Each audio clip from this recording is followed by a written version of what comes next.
So first off, let's do quick introductions. My name is Ryan Atkins. I've been in the VR space community for about 4 years. 2 of those years I had a startup, shut it down in April, ran out of money, you know how it goes. And now what I'm working on right now is just content and thought leadership. Hi, so my name is Marisa Erven, and I've worked in early augmented reality, and so now I've also transitioned to work both in AR and VR. Right now, specifically, I'm working at Hyperspace XR. We're building a walkthrough immersive experience where you can feel and touch, and it's on site at the Pacific Science Center.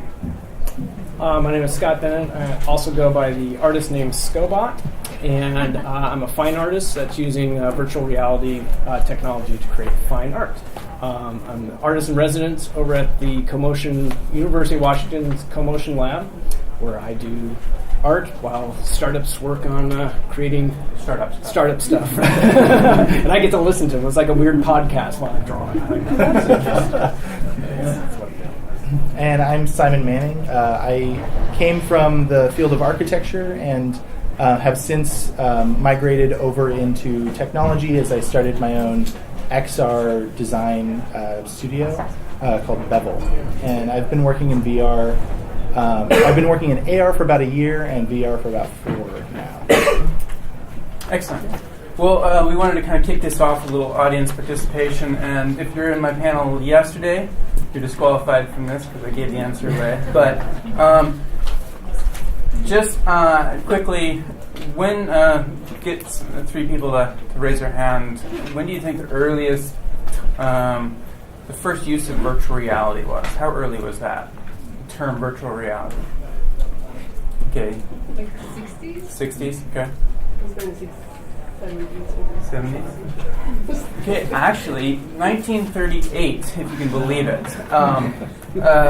French playwright and stage actor, I'm going to butcher his name, but Antonin Artaud talked about virtual realities in his theater and its double. And I've got the quotation here if you're interested in looking at what he meant by virtual reality, but essentially how he described virtual reality is an experience of light, color, sound, and movement that conveyed a particular emotion or experience without using words. So just very emotional. So that goes to show that art or VR really is rooted in art, and there's something deeper than just the headsets that we associated with it nowadays. So with that, get going on some questions here. We've got 4 questions, some topics that we're going to cover.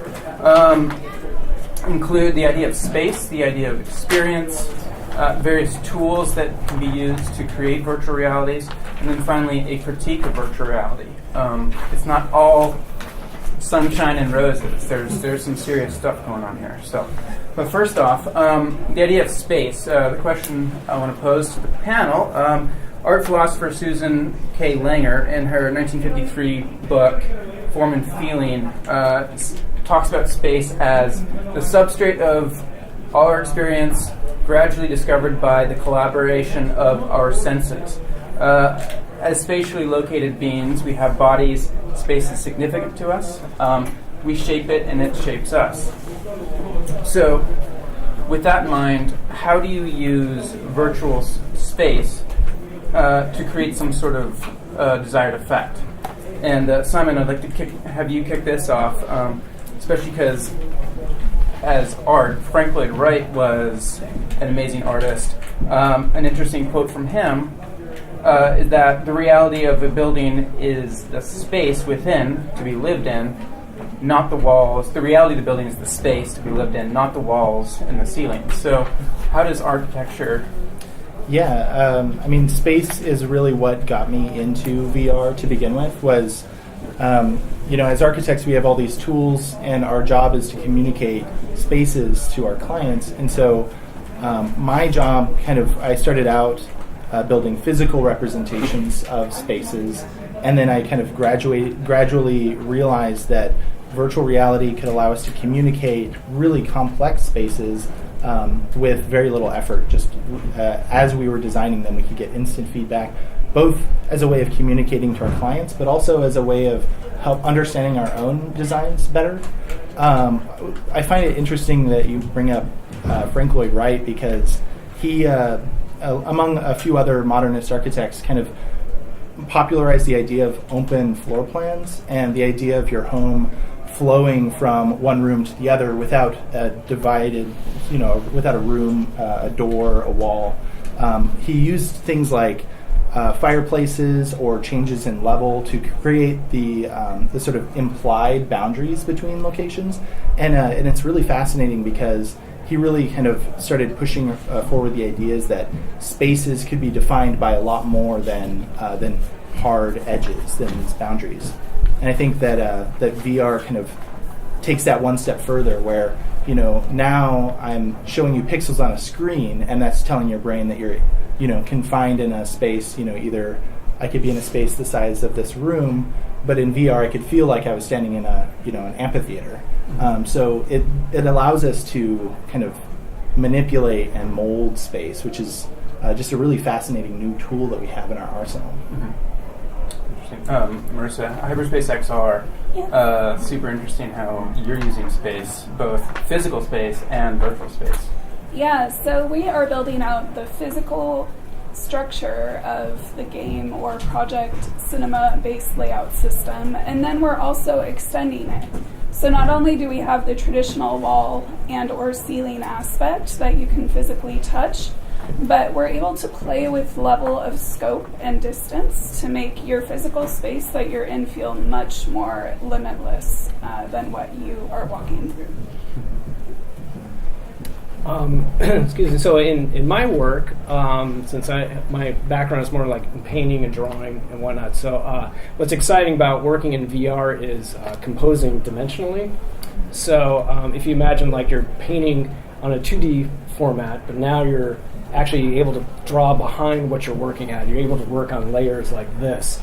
And in VR, when you're moving through space, at least what I'm trying to do with my work is create these sort of compositions that happen as you look around and as things move behind. But it's a really interesting, fascinating way to work, like dimensionally drawing. I also want to mention a little bit about audio. So it's not all visual sort of things. So spatial and virtual realities can also be created just with audio, spatial audio. So you literally could design soundscapes that you could walk through with your eyes closed, or you could just hear things. And I think that's a really exciting development as far as like space, but actually with like audio. So virtual reality is not just visual. Are you able to give us, I'm just not too familiar with the audio aspect of it, of examples or things that we could So a great one would be there's a VR project called Notes on Blindness. It's fascinating because it starts off, I think it's I forget the name of the author, but it was a man who was sighted his whole life, and then during his career completely lost his sight, and it's his audio recordings of his like kind of observations of how his brain works and how sightlessness kind of affects him. And it's fascinating because it starts off and you're in this kind of totally black void and just listening to his voice, and then as let's say he's talking about people walking down the path at the park, the crunch of the gravel underneath their feet, and suddenly you can see both you can hear spatially, coming toward you down the path, but also you can see kind of these blue kind of footsteps crunching through the gravel. So it's a little bit of a hint at the sound, but mostly you can just close your eyes and you can start to hear the geese landing on the lake, and it slowly layers in more and more of these spatial 3D audio effects until eventually you're left with this rich, full, fleshed out 3D environment just through kind of spatial audio. It's a really fascinating example. I think that's the best one I can think of, but just a simple YouTube video called Virtual Barber. uses spatial virtual barber like haircut. It uses spatial audio to record. It's crazy. Just a standard pair of stereo. You've heard it. You're nodding. Standard pair of stereo headphones, but just creates such an amazing virtual reality. And it's an old video. It's not. It's like from 2007, 2008, something like that. So check that out. I remember that one. It's really interesting. So space experience kind of is the next thing, and actually it's our next topic. So in his 1934 book on lectures that he gave at Harvard, John Dewey, Art as Experience is the book. John Dewey says, the actual work of art is what the product does with and in experience. In other words, art happens when a piece is perceived and experienced. Dewey also places emphasis on the consumer of the art and their active participation within that experience. So how do you, as virtual reality creators, architects, how do you use virtual reality to create experience for your consumers? And Marisa, I'd love you to kick that off because you're using all the senses. We are. So we're doing multi-sensory. And one thing that's really exciting to me, having people come on site and walk through these experiences, is the fact that we're amplifying the depth, the layering, as we spoke of earlier, but on an experiential basis. So you can touch, like if you walk up to a wall and you see a stone wall, you get to touch that wall, and we articulate the level at which that rock feels like a rock wall.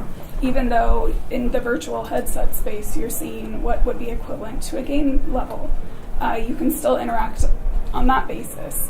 Then also moments of joy, adding little touches like things you can capture in the scene or glowing bits of magical realism.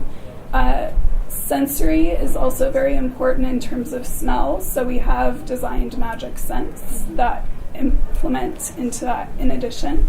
The spatial audio we use as a tool as well for people to experience. So I like to treat, instead of a theater, for example, where each person has a seat, I try to design the experience in a way that you're walking into a cafe. So the audio is set up in a way that, dependent on where you're located, you're able to then get a different experience. So in some areas, the engine might be louder, for example. Or in other areas, you'll hear this girl talking and you'll want to be drawn into that. But you are free to choose what those experiences are for you, and every time you go through, you can experience something different depending on your amount of focus. And actually, we've had a somebody out of I the got a little audience. lost. I didn't know where I was supposed to be. I'm Ilen Halogram, and I'm the designer or the creator of I'm Halo Installation, which is a virtual reality concert platform. Excellent. So we were talking about experience and how you create experience in virtual reality and what that means to your consumers. Well, I just sort of got thrown into virtual reality. Like, wow, here I am.